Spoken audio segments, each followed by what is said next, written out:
fourth major hurricane of the season slams at Jacksonville Beach and points north and south along the Florida-Georgia coastline. Winds of 100 miles an hour and upwards. People have long known the destructive nature of hurricanes.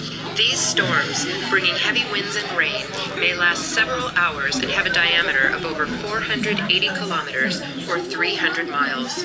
Hurricanes form over warm tropical oceans in areas of low air pressure.